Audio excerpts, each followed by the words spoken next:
ஒருபுறம் அபாண்டமாக தன் மீது குற்றச்சாட்டுகள், பாலியல் பலாத்காரம் செய்தவன் என்றும்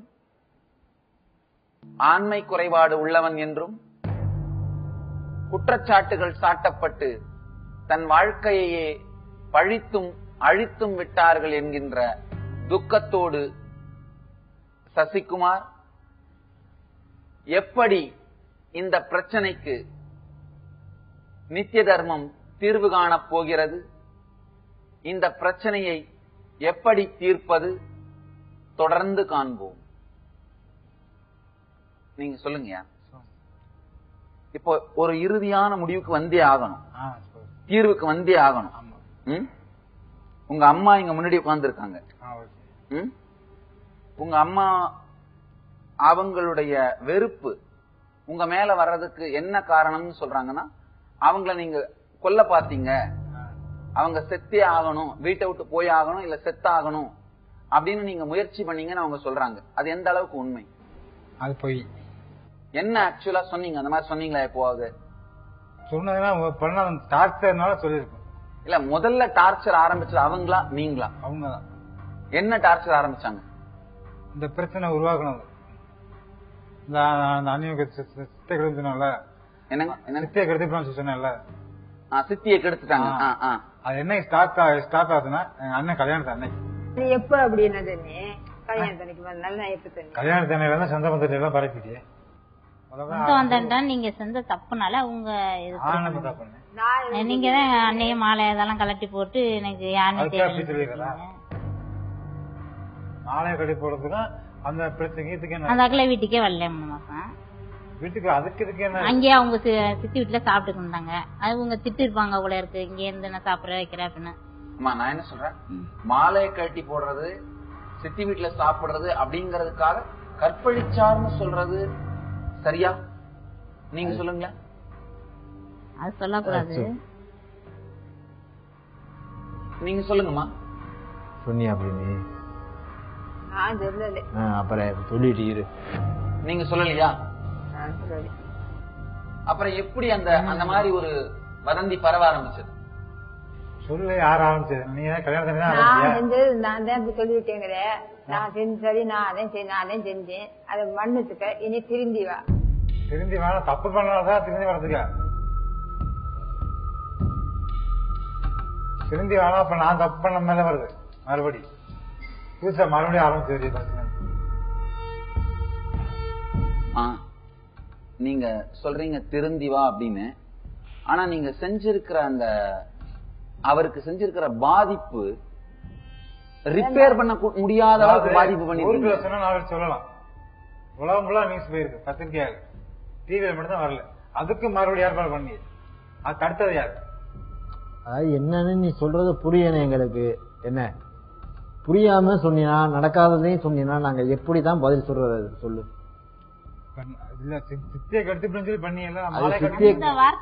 அந்த வார்த்தை என்ன தாய் இப்ப உன மகனை பேசுவாங்களா? பேசுனதுனால நியூஸ் வரைக்கும் போயிருக்கல. எப்படி பேசுவா சொல்லு. சொல்றீங்க தாய் செய்யலன்னு சொல்றீங்களா? தாய் இந்த வார்த்தையை செய்ய மாட்டாங்க. இது செய்வாங்களா? அது ஆனா நீங்க வர்றதுக்கு முன்னாடியே அவங்கள நான் கேட்டப்ப நான் செஞ்சேன்னு அவங்க தான் சொன்னாங்க என்கிட்ட. அது சொன்னாங்க சார், செஞ்சேன்னு சொன்னாங்க. நீங்க சொன்னியா? ஆமா,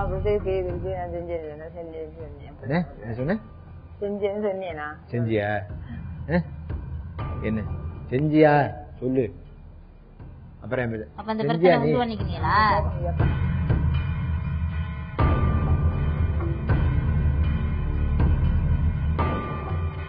கோபத்தோடு எழுந்து சென்ற தாய் தற்பொழுது தன்னுடைய அண்ணனோடு மீண்டும் நித்திய தர்மம் நிகழ்ச்சிக்குள் வருகின்றார்.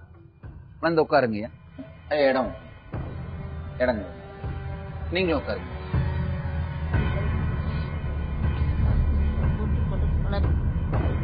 இப்ப நான் இவரோட இவ்வளவு நேரம் பேசி இருக்கிறேன். இது எல்லாத்தையும் பார்த்து என்னுடைய அனுபவத்தில இருந்தும் பார்க்கும் பொழுது சரி, நானும் இந்த மனநிலை சார்ந்து நிறைய படிச்சிருக்கிறேன்.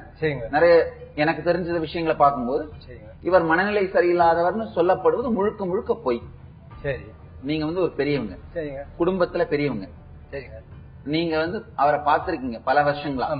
நீங்க பார்த்ததுல அவர் மனநிலை சரியில்லாத மாதிரி ஏதாவது நடந்திருக்காரா? ஆனா அந்த மாதிரி தெரியல. நல்லது. அடுத்தது நீங்க சொல்லுங்கம்மா. எத்தனை வருஷமா இந்த குடும்பத்துல நீங்க இருக்கீங்கம்மா? 9 வருஷம். 9 வருஷமா.